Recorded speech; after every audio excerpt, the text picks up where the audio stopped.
પાટણ શહેરમાં દર વર્ષની જેમ આ વર્ષે પણ સમસ્ત દેવી પૂજક સમાજ દ્વારા અષાઢ વદ 14ના દિવસને દિવાસાના દિવસ તરીકે ઉજવવામાં આવ્યો હતો। આ પ્રસંગે સમગ્ર દેશ અને ગુજરાતભરમાંથી હજારોની સંખ્યામાં દેવી પૂજક સમાજના લોકોએ શહેરના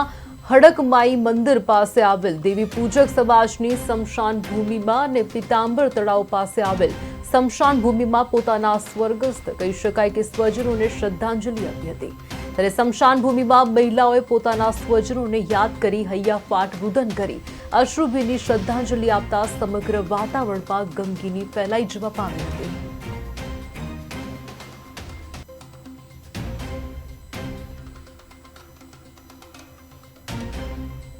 અષાઢ વદ 14 એટલે દેવી પૂજક સમાજ માટે અતિ મહત્વનો દિવસ છે કે જ્યાં પોતાના મૃતક સ્વજનોનું અસ્થિ કલશનું વિસર્જન કરી જ્યાં મૃતકો દુનિયાભરમાં મૃત્યુ પામ્યા હોય અને એમના અસ્થિ કલશ પાટણ મુકામે 14ના દિવસે આવે છે અને એની પૂજા વિધિ કરી અને બીજા દિવસે જે અમાસના દિવસે પોતાના વતનમાં આ પર્વની ઉજવણી કરે છે અને અષાઢ વદ 13ના દિવસે મા હડકમાઈ માતાની ઉજાણી કરી અને કાર્યક્રમની શરૂઆત કરતા હોય છે। આમ ત્રિદિવસીય કાર્યક્રમની ઉત્સાહભેર ઉજવણી થતી હોય છે અને અષાઢ વદ અમાસના દિવસે જ્યાં દેવી પૂજકો વસે છે આ પર્વને ઉજવી અને પૂર્ણાહુતિ કરે છે અને હિન્દુ ધર્મની અંદર તહેવારોની શરૂઆત પણ દિવાસાથી થતી હોય છે। બીજું કે આજે સમાજમાં શિક્ષણનું પ્રમાણ નહીવત હોવાથી સમાજને એક સંદેશો આપવામાં આવે છે કે શિક્ષણનું પ્રમાણ ખૂબ લાવે અને શિક્ષણથી સમાજનું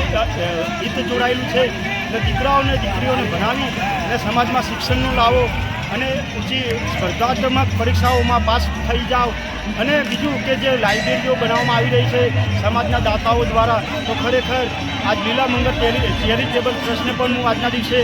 અભિનંદન આપું અને શુભકામના આપું છું કે આવા દાતાઓ સમાજમાં ઊભા થાય અને સમાજનું ભલું થાય। અને બીજું જોઈએ કે આકાશ પત્નીના આજે પ્રથમ દિવસો હોવાથી જે વિમાન દુર્ઘટનામાં મૃત્યુ પામ્યા હતા તેમના સ્વજનોએ શ્રદ્ધાંજલિ આપી અને આ પર્વની ઉત્સાહભેર ઉજવણી કરી। અમદાવાદ વિમાન દુર્ઘટનામાં માર્યા ગયેલા મૃતક એવા આકાશભાઈ પટણીના સગા સંબંધીઓ અહીંયા પોતાના દીકરાને પ્રથમ પુણ્યતિથિ હોવાથી અહીંયા સ્મશાન ગૃહમાં આવ્યા હતા અને તેમને આક્રમ રુદન અને એમને ફરફરાદી ફૂલ એની પ્રિય ગમતી વસ્તુ અર્પણ કરી અને એમના આત્માને શાંતિ મળે એવી પ્રાર્થના